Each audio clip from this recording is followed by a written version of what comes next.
So in this video, we're going to look at creating a bass tone that sounds like this.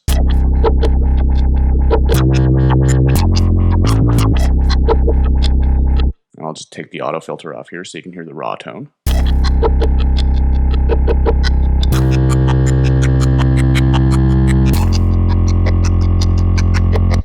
And I've got it playing in a little bit of a loop here, so I'll let you hear the bass and the break together.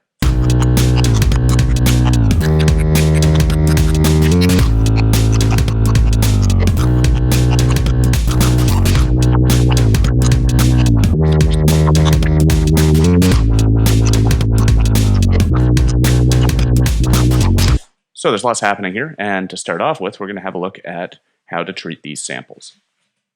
So I'm just going to go through the 4 samples to start with here.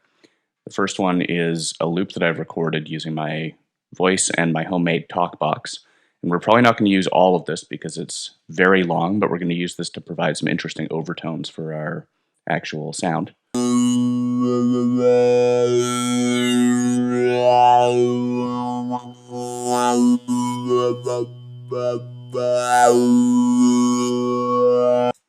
So that's really cool, and as you can hear, there's some volume dips and spikes in it, so I'm going to end up probably trimming that down a fair amount so that we can have some morphing through a very specific range of that sample without having it drop out. The next one is actually just a little Bic lighter being flicked. And the next one is a sweep of the reverse ends of the tines on my little homemade kalimba.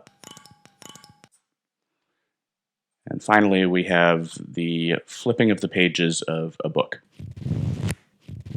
So, over here, I've got a bass channel, and I've got an instrument rack, which I'm just going to rename bass. And as you can see, this instrument rack is blank. That's because I haven't put anything in it yet, obviously.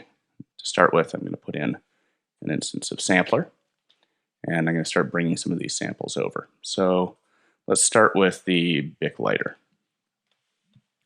So I'm just going to quickly rename this Bic top click, because we're going to use this sample to just get a little bit of front end here.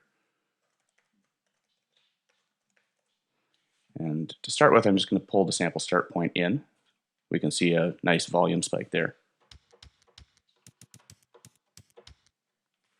And I'm going to actually pull the sample end in a little bit. And I'm going to go over and bring the sustain of the volume envelope down so that we're just getting that front click. And let's pull the sample end out a little bit more.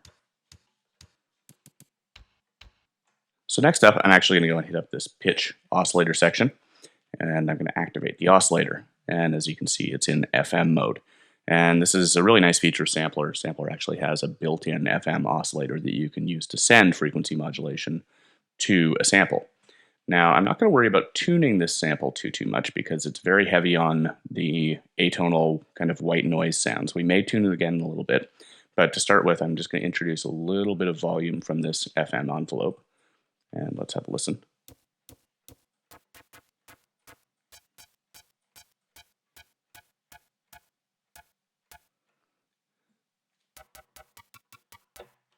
Okay, and let's try a different waveform here other than sine. Let's start with one of the squares.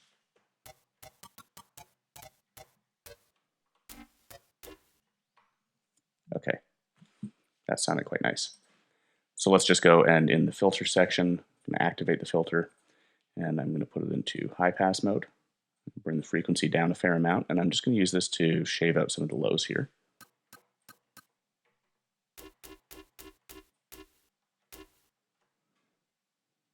And let's activate the shaper as well.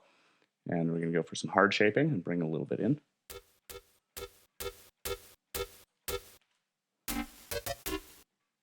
Okay, so now that we're getting a little bit more in terms of volume, we should probably flip back and adjust the decay a little bit just so that we lose some of the inherent white noise that's sort of showing up in the tail end of the sample. And I'll adjust the decay slope type to something a little bit more linear. And I'm just going to pull the decay in a little bit more.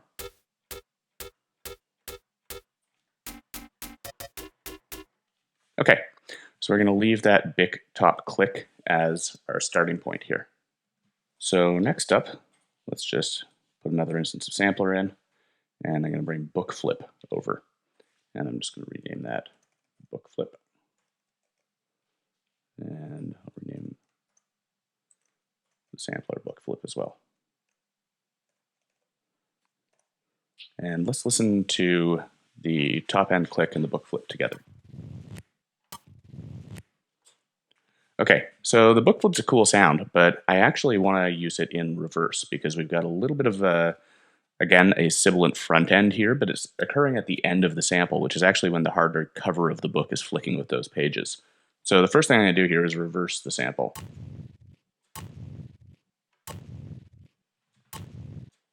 And next up, we're going to play with its envelopes as well. We're going to bring the sustain down and pull the decay in a little bit.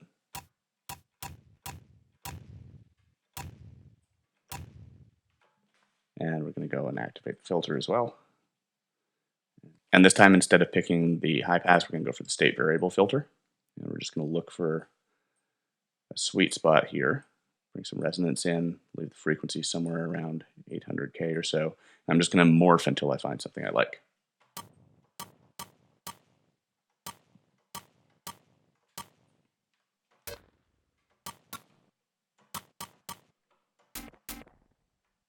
Okay, that sounds like a good starting point for me here for this particular sample. And next up, we're going to go and have a look at the talk box. Now, the talk box sample is quite long, and I'm actually going to use it twice over. I'm going to use it to form the oscillator body, and I'm going to use it to form a little bit of high-end texture. So to start with here, let's just go and introduce one more sampler and bring the talk box in.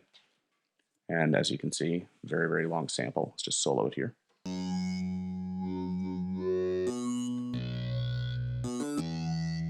It's a really, really cool set of tones, though.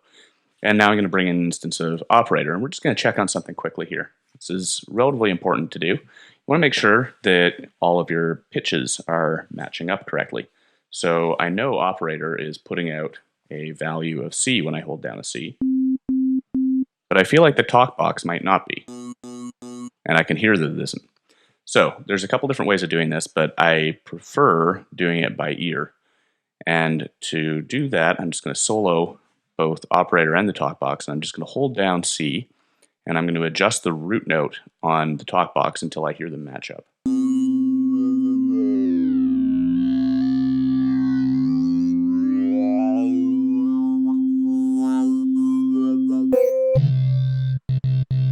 So it is B.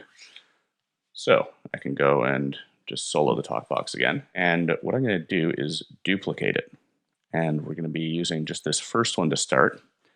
I'm going to rename the second talk box texture. And the first talk box, we're just going to find a nice starting point in the sample that we can use and loop up to provide our overall oscillator tone.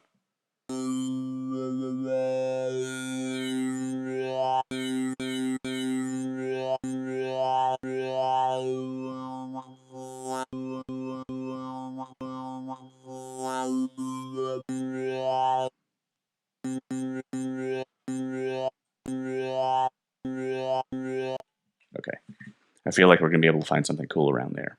So now I'm going to put the sustain mode into looping and link the two together, go back to roughly that spot that we were looking at here.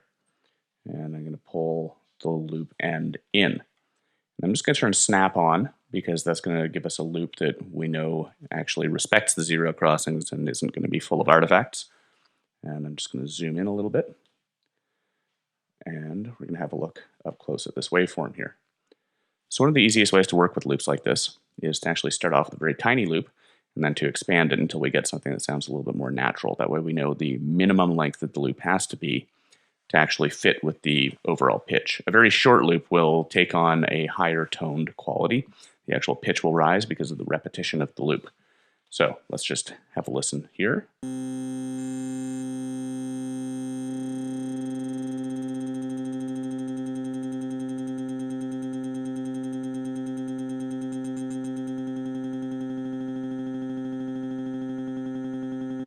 Okay, that's pretty good right there. When I introduce some crossfading, this should sound fairly smooth.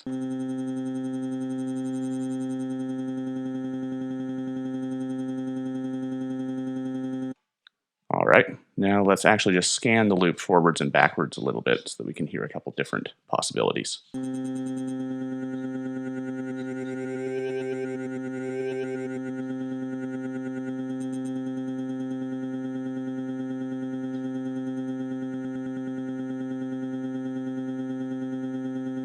Okay, now I'm just going to drop this down an octave and let's have a listen again.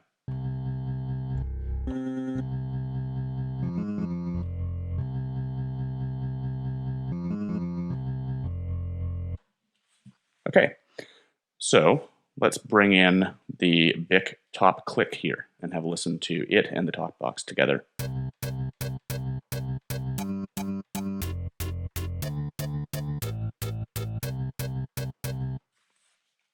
All right, so let's bring in the book flip now.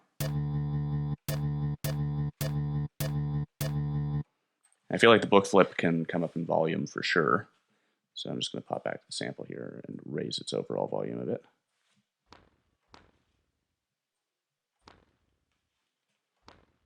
And let's listen again. All right. So next up, we're going to look at the talkbox texture. And remember that we copied this from the talkbox, so we know that the root key is correct.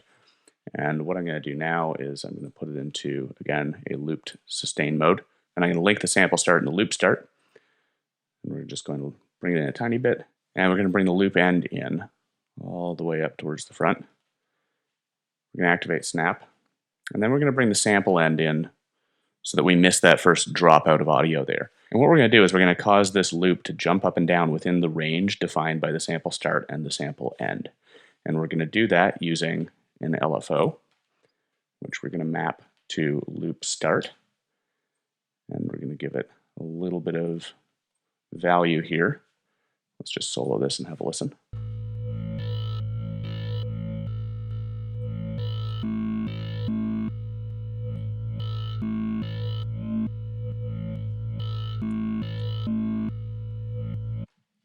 Okay, that's quite nice. But I want this to actually be at a different pitch than our lower talk box here. There's a couple ways I could do that. I could change the root key, which is actually a little bit convoluted, or I could just drop a MIDI pitch plugin in here and bring it up an octave. So let's listen to the talk box and the talk box texture together now.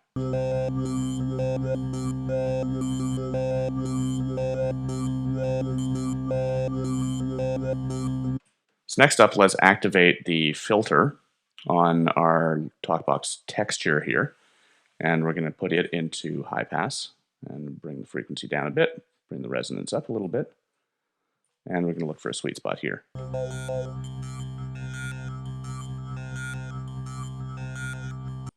And now let's have a listen to all of these together.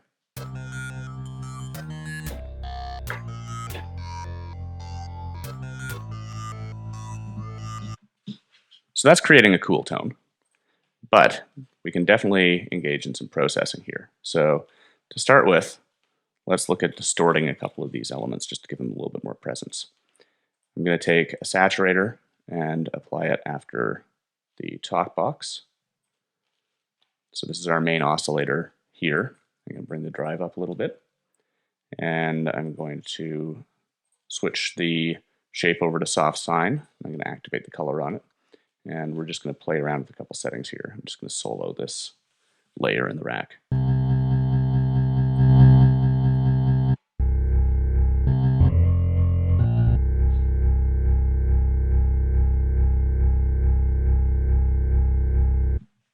I feel like we can also go back and this sample loop here, we can probably try and clean that up a little bit.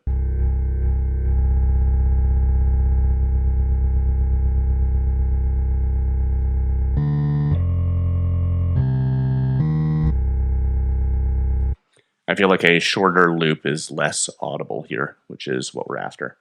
So let's have a listen again.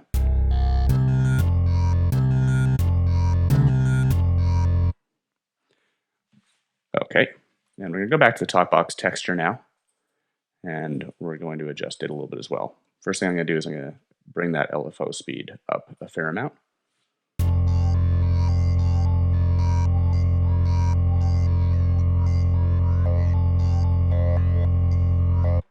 And I'm going to bring the loop length in a little bit.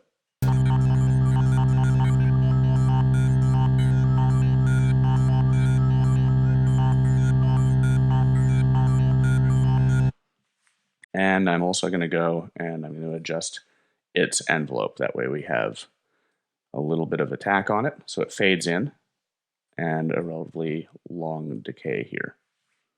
Okay, so let's also put that envelope into loop mode, and we'll have a listen to how that sounds.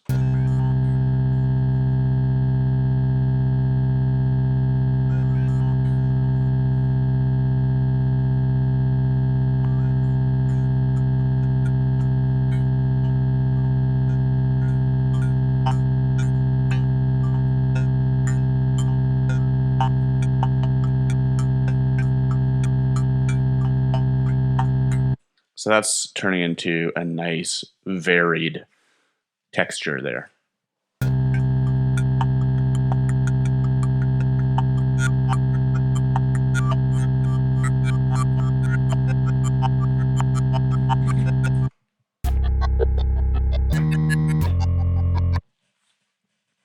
Okay. So now that we've got those two layered up nicely, let's go back and have a look at the book flip again. Just solo that. So it can come way up in the mix, and I'm going to go and add the a bit warmer preset to this here. And I'm also going to go and add an instance of EQ8, and I'm going to put the EQ8 into high quality mode, and I'm going to shave out the lows, and I'm actually going to boost the highs a little bit. Let's use band 3 for that.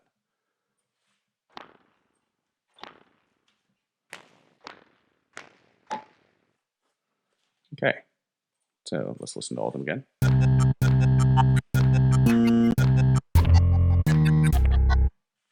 All right, so now let's take this book flip and put a little bit of spatial effect on it. I'm going to do a simple delay, and again we're going to go and bring the times in on it,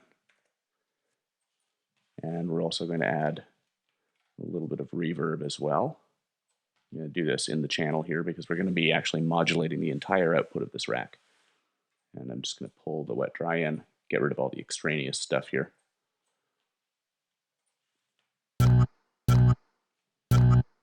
And we'll pull the time in.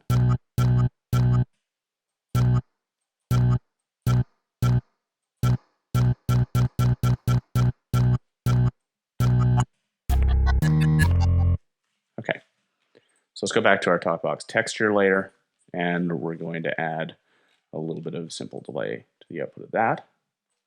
I'm going to go for some slightly different settings here. We're going to go 1.4 and 1.2.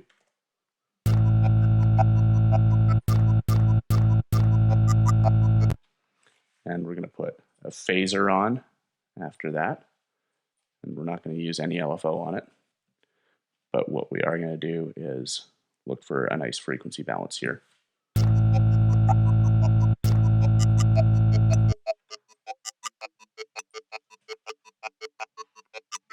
Okay, that's bringing out some nice guttural sound there. And again, I'm going to put a reverb on after that. And we're going to go for yet another very tight little reverb here.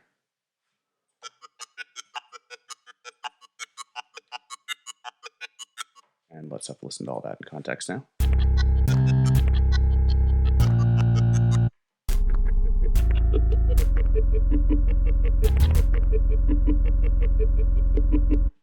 Okay, and finally, let's have a listen to this big top click here. And now that we've actually got everything else layered up here, I'm just going to adjust the FM amount that we're getting here. I'm going to bring the tuning up a little bit. And I'm going to take the amp envelope and draw it out a little bit. And let's listen again.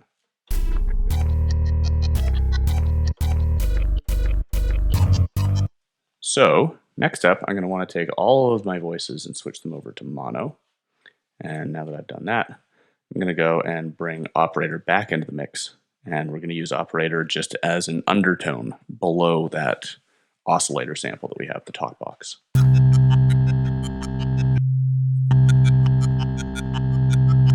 And I feel like we can drop operator an octave here. So I'm just going to go and pull in an octaved pitch plugin to drop it.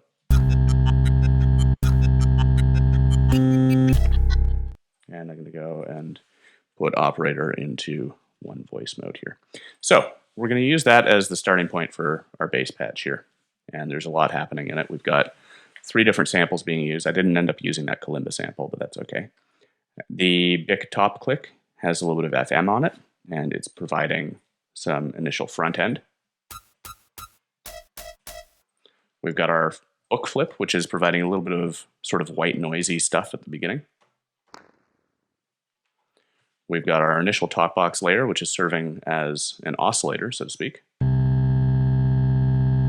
And then we've got our talk box texture, which is being scanned through the sample using an LFO from our modulation tab here.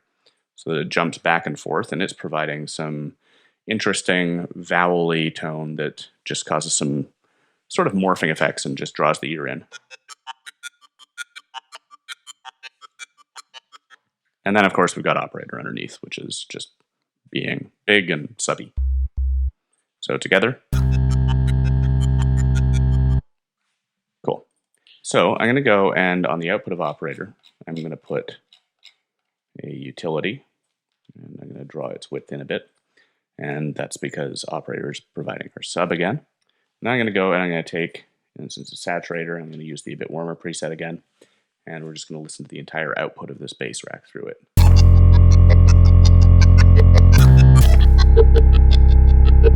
just going to roll the volume down a little bit, and I'm going to minimize that.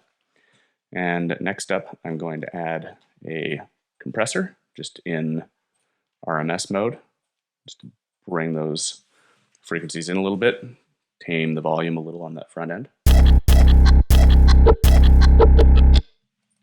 going to minimize that. And I'm also going to go and I'm going to do a little bit of stereo expansion on the top end. So I'm going to add a simple delay, and I'm going to put it into an audio effect rack here. And I'm going to go and expand that and create a bypass chain. And I'm going to rename the top one delay, bottom one bypass, and the whole thing expansion. And again, we're going to pull our times in here. And let's have a listen. Cool.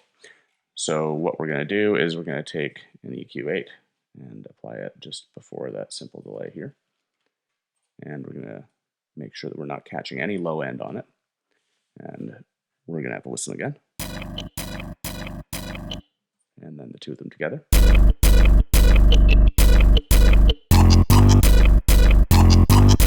Let's bring that delay channel down in the mix a little bit. And I'm just going to go and minimize that. So last up, I'm going to introduce an auto filter. And I'm going to bring the phase in all the way. And what I'm going to do is roll down the cutoff and bring the LFO in all the way. So this is controlling the motion of the cutoff. And let's have a listen to that.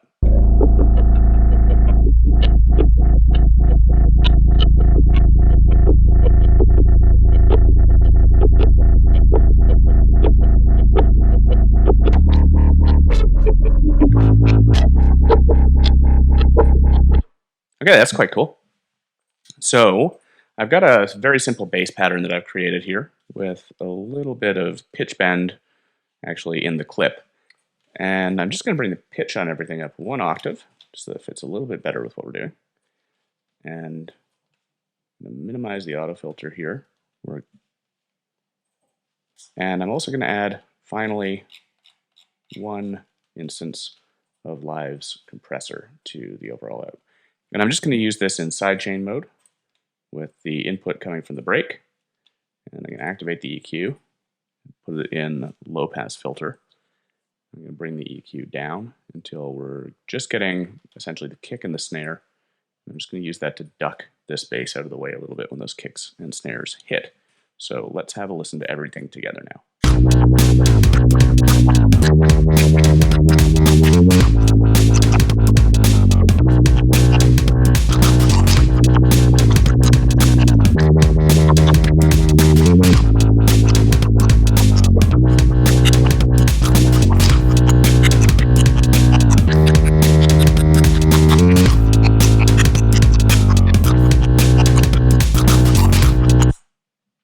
Cool.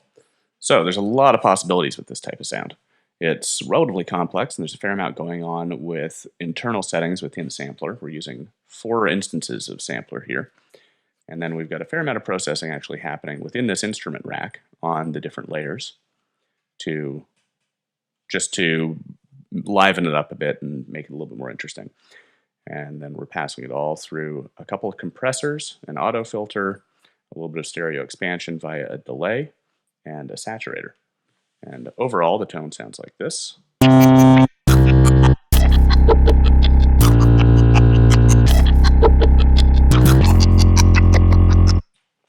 So that's a great use of various different samples to create a complex bass tone.